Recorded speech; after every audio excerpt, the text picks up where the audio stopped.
You're listening to Audiology. Support this channel by becoming a member and be sure to submit your requests for topics in the comments below.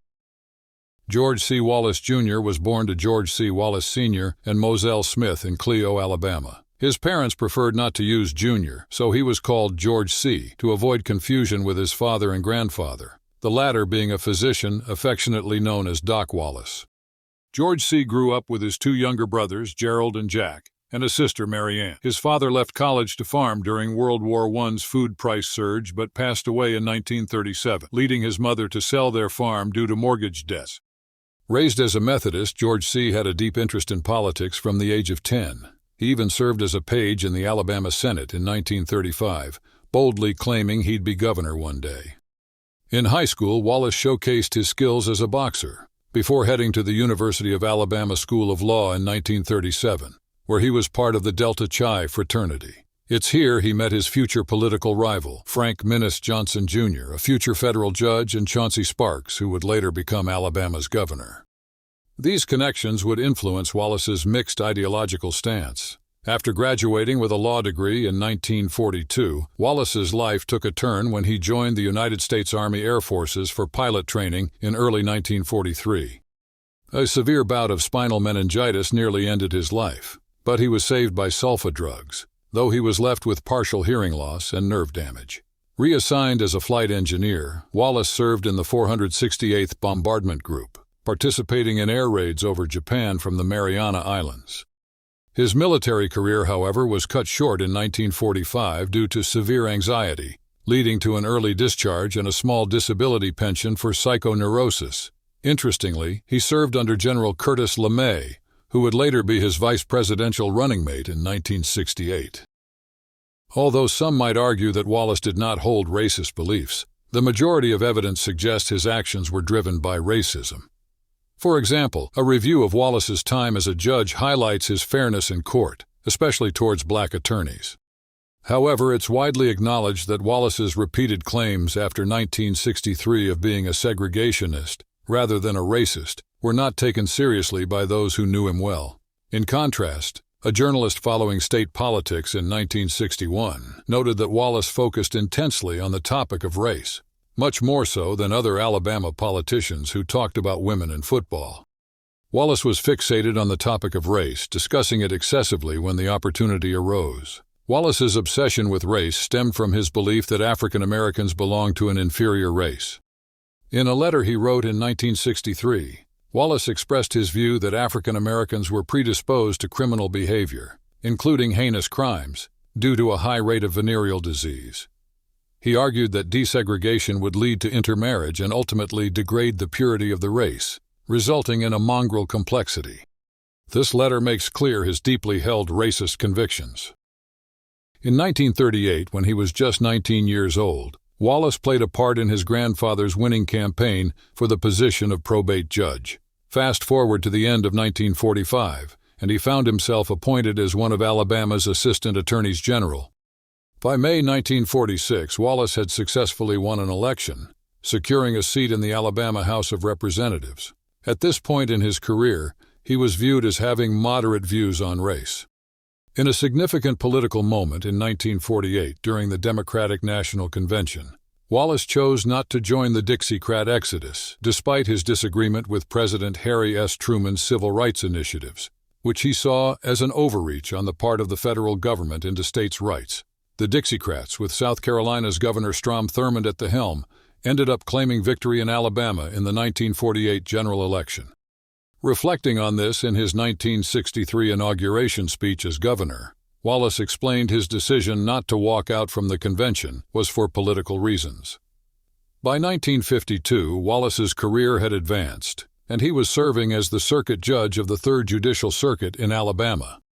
He earned the moniker the Fighting Little Judge, reminiscent of his boxing days, and was praised for treating people fairly in court, regardless of their race, a standout practice of the time. Notably, black lawyer J.L. Chestnut highlighted Wallace as the most liberal judge he had encountered, being the first in Alabama to address him as Mr. in a courtroom.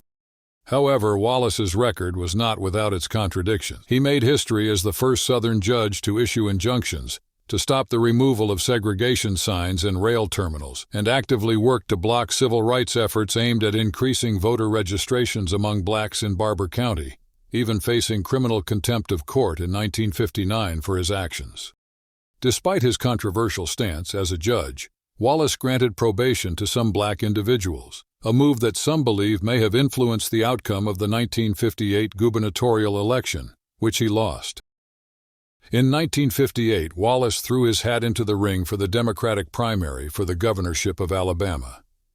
Given the state's history since the 1901 Constitution effectively barred black Alabamians from voting, the Democratic Party was essentially the only game in town. This meant that the Democratic primary was where the action was, and it was a critical moment for Wallace. He was up against State Representative George C. Hawkins of Gadsden, but his main rival was the state's Attorney General, John M. Patterson, who had the backing of the Ku Klux Klan, a group Wallace had openly criticized. Despite receiving support from the National Association for the Advancement of Colored People, Wallace ended up losing to Patterson by over 34,400 votes. After this loss, Wallace had a moment of reflection with his aide, Seymour Trammell, where he lamented, "Seymour, you know why I lost that governor's race? I was outmaneuvered by John Patterson, and I'll tell you here and now, I will never be outmaneuvered again." This turning point led Wallace to embrace a staunch segregationist approach, which he used to woo white voters in the following 1962 gubernatorial race. When quizzed by a supporter about his pivot to racist rhetoric, Wallace shared a revealing insight into his strategy. "You know, I tried to talk about good roads and good schools and all these things that have been part of my career, and nobody listened. And then I began talking about race and they stomped the floor." In the 1962 Democratic primary, Wallace was the frontrunner, outpacing State Senator Ryan DeGraffenreid Reed Sr. by securing 35% of the vote. Then, in a runoff, he grabbed 55% of the vote to win the nomination. Since there wasn't a Republican contender, Wallace was almost guaranteed the governor's seat. He won by a landslide in the November election, receiving 96% of the vote. It's important to note that during this period, the Democratic Party's hold on the state was strong, largely because most African Americans and many low-income whites had been unfairly prevented from voting, a situation that persisted until after the civil rights laws were passed in the mid-1960s. On January 14, 1963, when Wallace took the oath of office, he did so standing on a gold star that marked where Jefferson Davis was inaugurated as the provisional president of the Confederate States of America, nearly a century before. During his inauguration, Wallace delivered a line that became infamous. "In the name of the greatest people that have ever trod this earth, I draw the line in the dust and toss the gauntlet before the feet of tyranny. And I say segregation now, segregation tomorrow, segregation forever." The man behind this memorable sentence was none other than Asa Earl Carter, a Ku Klux Klan leader turned speechwriter. In 1963, President John F. Kennedy's administration had to step in to ensure the University of Alabama's integration, demonstrating readiness to deploy the U.S. Army's 2nd Infantry Division from Fort Benning, Georgia. Wallace made a stand against this by positioning himself in front of the university's Foster Auditorium on June 11th, aiming to block black students Vivian Malone and James Hood from enrolling, a moment known as the Stand in the Screen Door. Additionally, in September of that year, Wallace tried to prevent 4 African American students from attending 4 different elementary schools in Huntsville. His efforts were thwarted by a federal court in Birmingham, allowing the students to make history on September 9th. As the first to integrate a school in Alabama. Wallace was staunch in his desire to maintain segregation, bluntly stating that President Kennedy was trying to hand over the state to Martin Luther King Jr. and those he accused of being pro-communists due to their civil rights activities.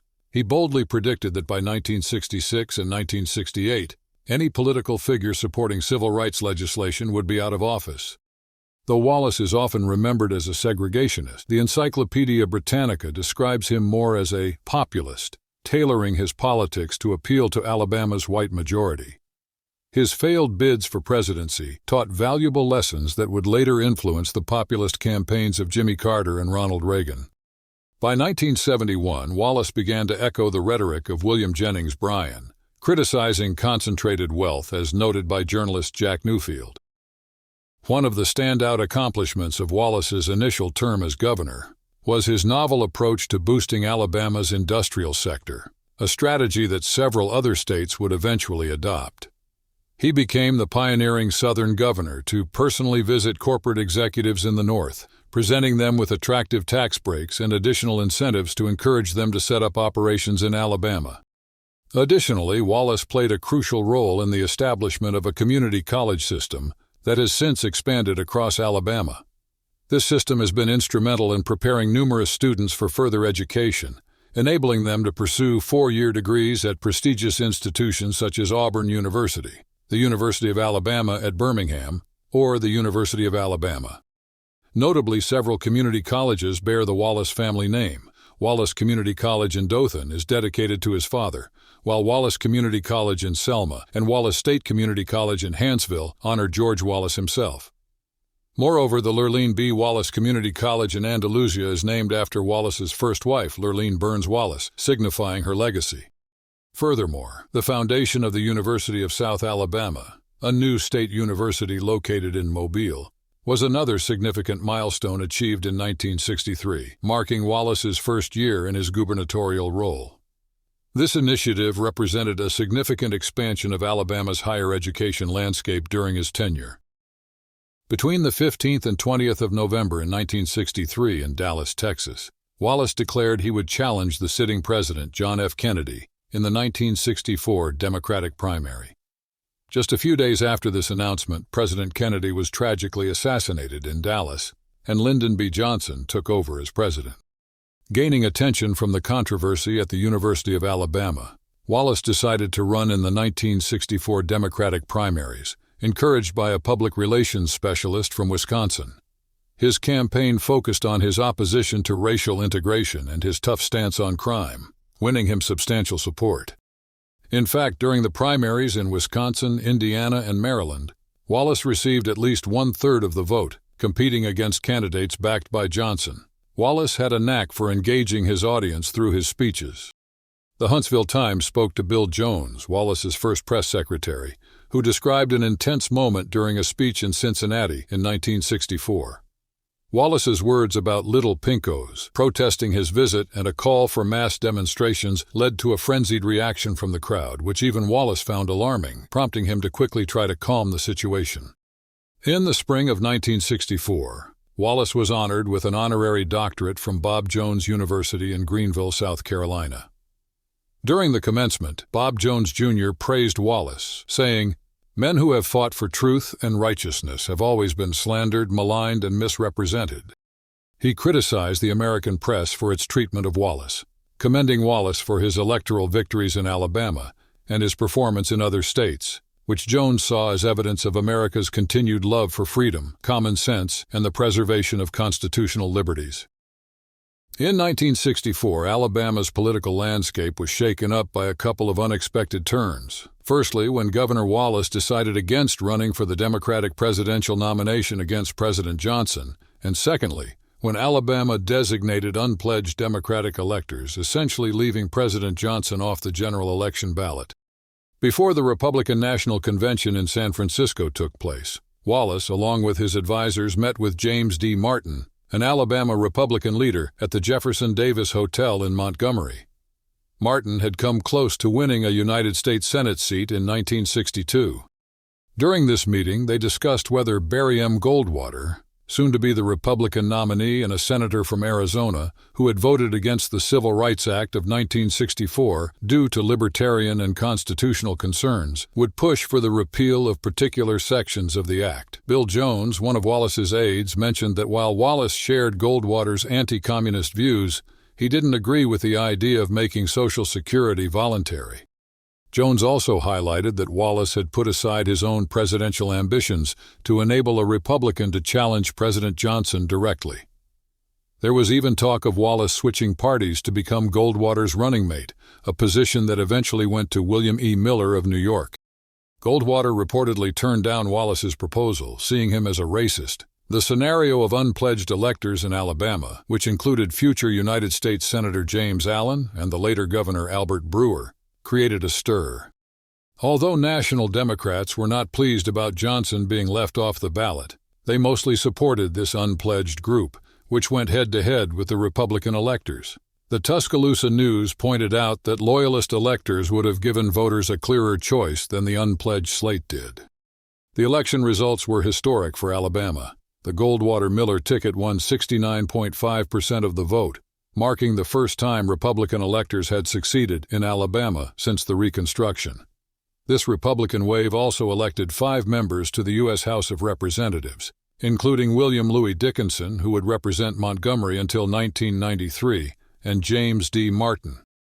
Martin, who had earlier vied for the Senate, won a United States House seat by defeating State Senator George C. Hawkins. Barely in office, Martin was already setting his sights on the governorship, indicating the significant political shifts occurring in Alabama at the time. The Alabama Constitution prevented George Wallace from running for a second consecutive term as governor in 1966, so he proposed his wife, Lurleen Wallace, as a candidate in his place. She won the Democratic primary against significant opponents, including 2 former governors, Jim Folsom and John M. Patterson, Attorney General Richmond Flowers Sr., and former U.S. Representative Carl Elliott. Thanks to the efforts of Wallace's supporters, the rules in Alabama were eventually changed to allow governors to serve 2 consecutive terms. George Wallace stood by his decision to have his wife run for governor. He mentioned feeling somewhat justified when the Republicans in Idaho chose not to renominate Governor Robert E. Smiley, who had criticized the Wallace's situation. Wallace praised his wife's natural ability to engage with the public and shrugged off criticism that he had forced her into politics, comparing her joyfully to other dedicated women in politics like Margaret Smith.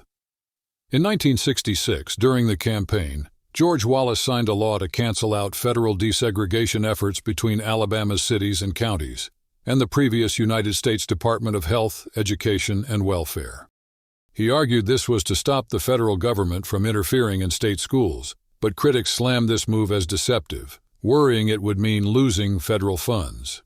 The Republican candidate, James D. Martin, accused the Democrats of playing games with children's futures and ignoring the importance of education.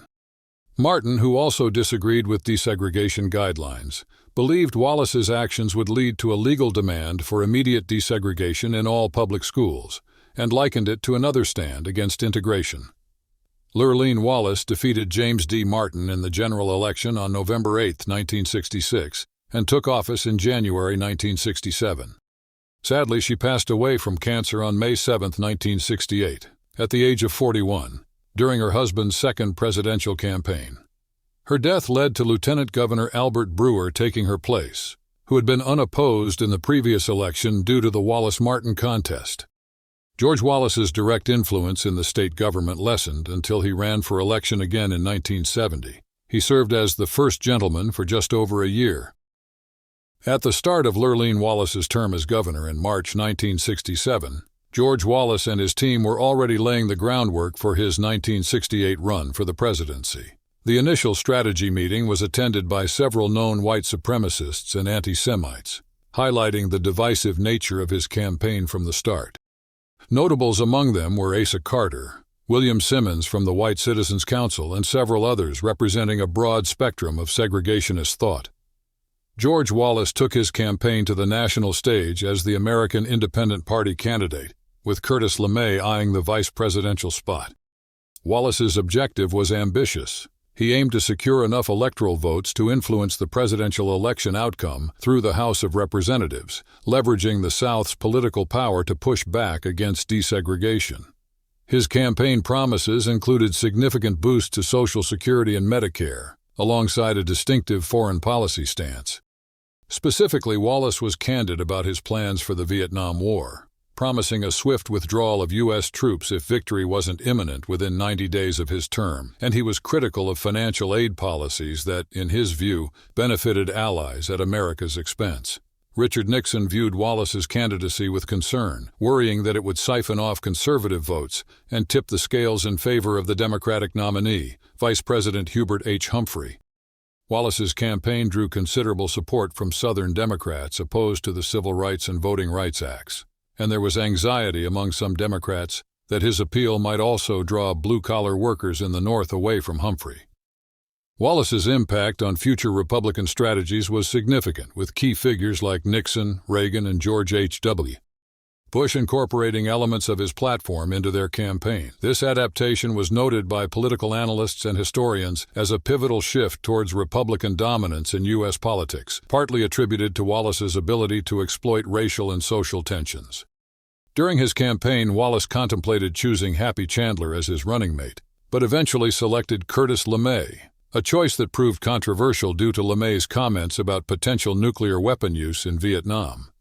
Wallace's own rhetoric was provocatively dismissive of protesters and critical of the push for desegregation, famously minimizing the differences between Republicans and Democrats and asserting his platform was distinct.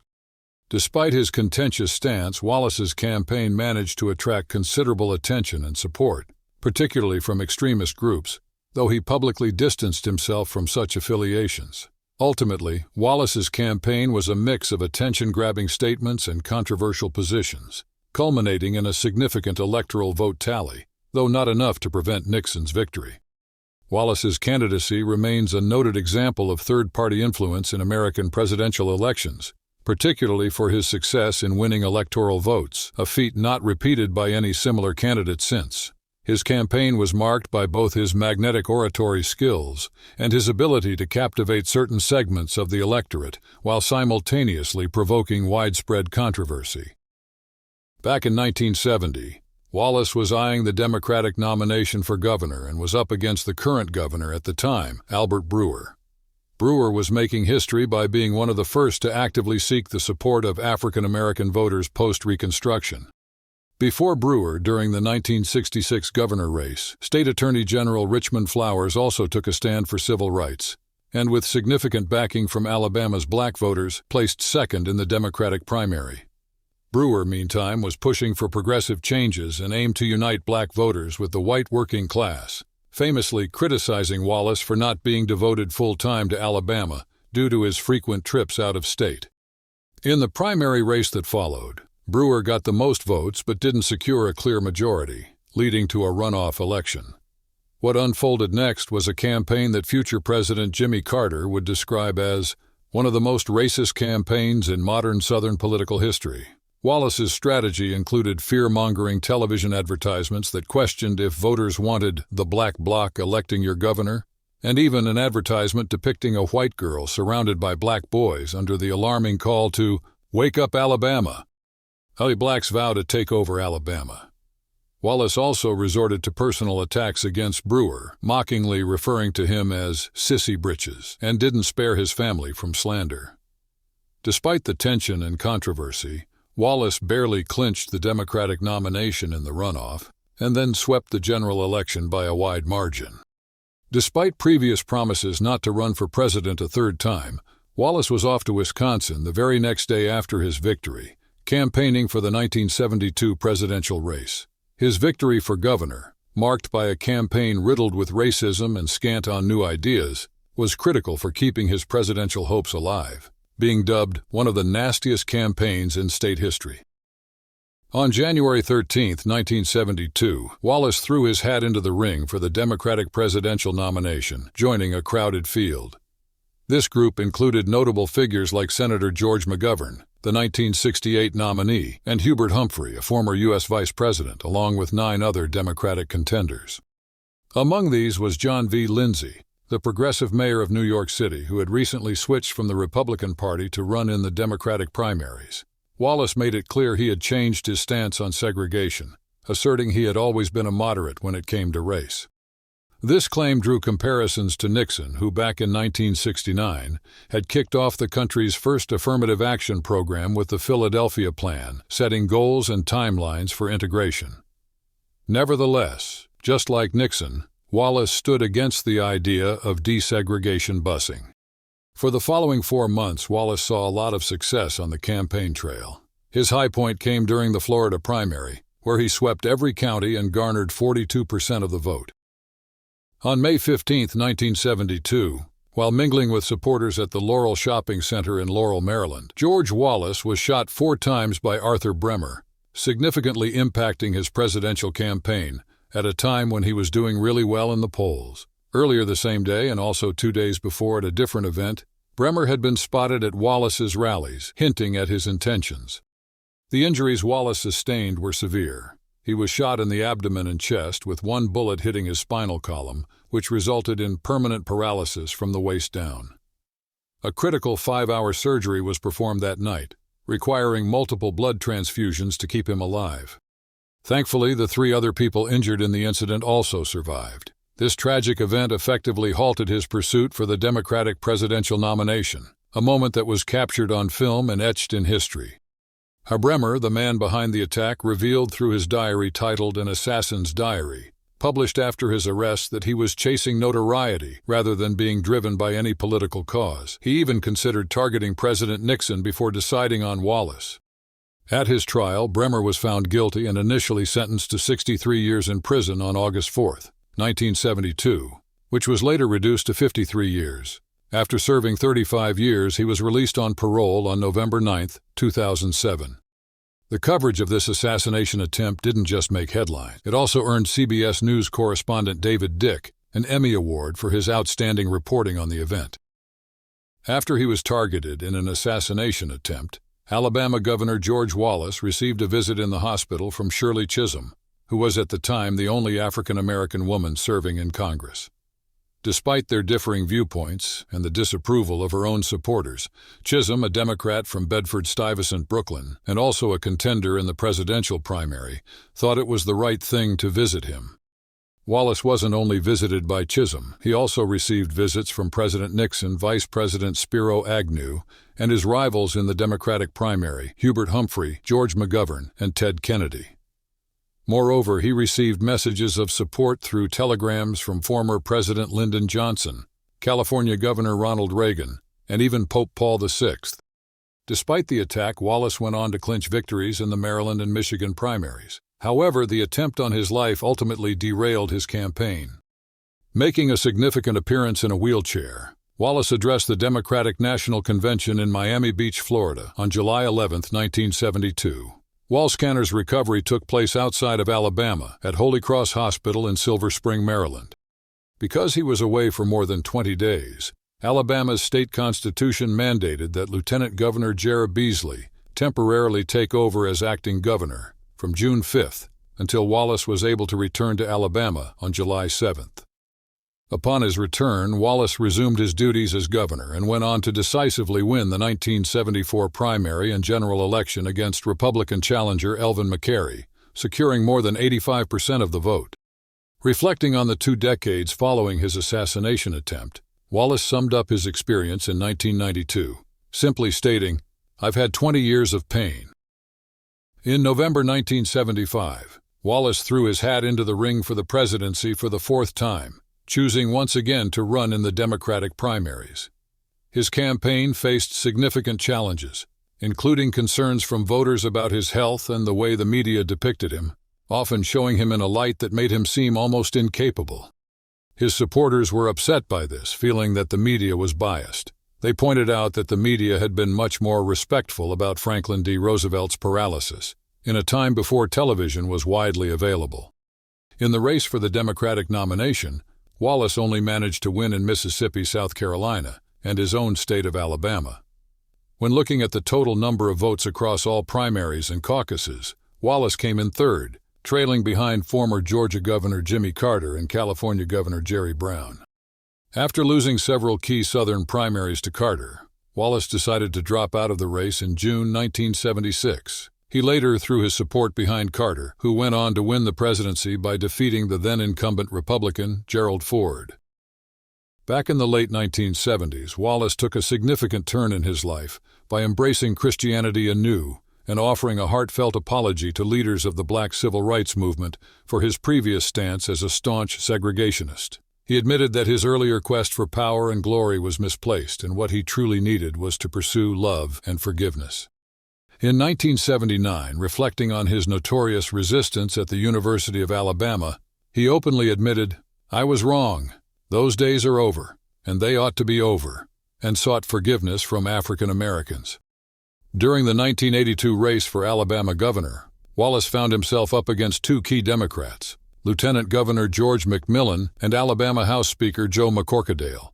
After a tight primary race that eliminated McCorquodale, Wallace narrowly led McMillan into a runoff, eventually clinching the Democratic nomination with a slim 51 to 49% victory. Facing Montgomery's Republican Mayor Emory Fulmer in the general election, Wallace was initially thought to be at a disadvantage. This election was seen as the Republicans' best shot at capturing the governorship since the Reconstruction era. Nevertheless, Wallace emerged victorious. In his last term as governor from 1983 to 1987, Wallace made significant strides in inclusivity, appointing an unprecedented number of African Americans to state positions, including 2 cabinet members for the first time in the state's history. On April 2, 1986, at a press conference in Montgomery, Wallace made the announcement that he would not seek a 5th term as Alabama's governor, choosing instead to retire from public life after his term ended in January 1987. His legacy includes 4 terms as governor spanning 16 years across 3 decades. Wallace tied the knot with Lurleen Brigham Burns back on May 22, 1943. Together they were blessed with 4 children: Bobby Joe in 1944, Peggy Sue in 1950, a son they called George Jr., born in 1951, and Janie Lee in 1961, her name a nod to Robert E. Lee. Lurleen made history as Alabama's first female governor, stepping in for Wallace when he couldn't run for another term. In a sign of the times, Wallace decided not to tell Lurleen about her potentially precancerous cells found during a uterine biopsy in 1961, a choice indicative of the era's approach to cancer. After Lurleen passed away in 1968, their children, then 18, 16, and 6, went to live with relatives and friends, as their eldest had already moved out. Their son, George Wallace Jr., made his own mark in Alabama's political landscape. Initially a Democrat, he later switched to the Republican Party. He had his share of victories and defeats, winning the state treasurer role twice as a Democrat, and later serving on the Alabama Public Service Commission, but failing to secure the Republican nomination for lieutenant governor in 2006 and for state treasurer in 2010. Wallace's second marriage was to Cornelia Ellis Snively on January 4, 1971, a niece of Big Jim Folsom, another Alabama governor. Cornelia, often compared to Jackie Kennedy for her charm, and Wallace ended on a sour note in 1978. She once said to Parade magazine that George doesn't need a family, he just needs an audience. She passed away at 69 on January 8, 2009. Wallace married for the 3rd time to Lisa Taylor, a country music singer, on September 9, 1981. However, this marriage also ended in divorce by February 2, 1987, shortly after Wallace concluded his 4th term in office. Peggy, one of Wallace's daughters, recalls her childhood when her father was governor. At just 12, she felt the sting of public backlash due to her father's segregationist stance, noting how some wouldn't even shake her hand because of her last name. Despite wanting to make friends with black students, she feared they wouldn't accept her because of her father's actions. In a 1995 interview, Wallace shared that he was planning to vote for Bob Dole in the upcoming 1996 presidential election. He praised Dole, saying, "He is a good man. His wife is a born-again Christian woman, and I believe he is too." Wallace also mentioned that he had previously voted for George H.W. Bush in 1992, another Republican candidate. That same year, his son, George Wallace Jr., switched his political affiliation from Democrat to Republican. While Wallace did not label himself strictly as a Republican or a Democrat, he observed, "The state is slowly going Republican because of Clinton being so liberal." As time went on, Wallace faced significant health challenges, including deafness and Parkinson's disease. Despite his struggles with constant pain, he became a regular presence at a restaurant not far from the state capitol, where he was often seen with a group of longtime friends and people who came by to wish him well. He kept up with this routine until just a few weeks before he passed away. Wallace's life came to an end on September 13, 1998, when he died of septic shock due to a bacterial infection at Jackson Hospital in Montgomery. His health issues were complicated by respiratory problems and the effects of a gunshot wound that had injured his spine years earlier. Wallace was laid to rest at Greenwood Cemetery in Montgomery. Wallace was quite the standout as he openly refused to denounce political acts of violence. Authors Ziblatt and Levitsky have painted him as someone who didn't much care for sticking to constitutional norms, calling him autocratic. His life and political career were encapsulated in the Public Broadcasting Service documentary George Wallace Setting the Woods on Fire, which was a part of the American Experience series in 2000. Despite his persistence, Wallace never succeeded in his ambition to become president, having attempted and failed 4 times. Yet his influence on the political landscape of America cannot be understated. His biographers have dubbed him the most influential loser of 20th-century American politics, highlighting his lasting impact. Pat Buchanan, in a YouTube documentary, even credits Wallace with influencing major political movements and figures including Nixon, Agnew, Reagan, Buchanan himself, and the Perot movement. In 1997, the Turner Network television network released a biographical film titled George Wallace, directed by John Frankenheimer and featuring Gary Sinise as Wallace. Sinise's portrayal earned him an Emmy Award on the very day Wallace passed away. Sinise would go on to play Wallace again in the 2002 movie Path to War. In the 2014 movie Selma, set during the civil rights movement which Wallace infamously opposed, Tim Roth took up the role of portraying him. Wallace's controversial legacy has also inspired over 50 songs. The George Wallace Tunnel on Interstate 10, named after him and built in 1973, is just one example of the many places named in his honor, including 3 community colleges in Alabama: Wallace Community College, Selma, and Wallace State Community College. His wife, Lurleen B. Wallace, also has a community college named after her. However, the tide of public opinion regarding monuments and buildings named after Wallace began to shift in 2020. Institutions like the University of Montevallo and Auburn University faced pressure to rename facilities that bore his name. Montevallo, in particular, found it difficult to rename the George C. Wallace Speech and Hearing Center due to it being named through an official act by the Alabama legislature in 1975. Thanks for watching. Share your thoughts in the comments and subscribe for more content.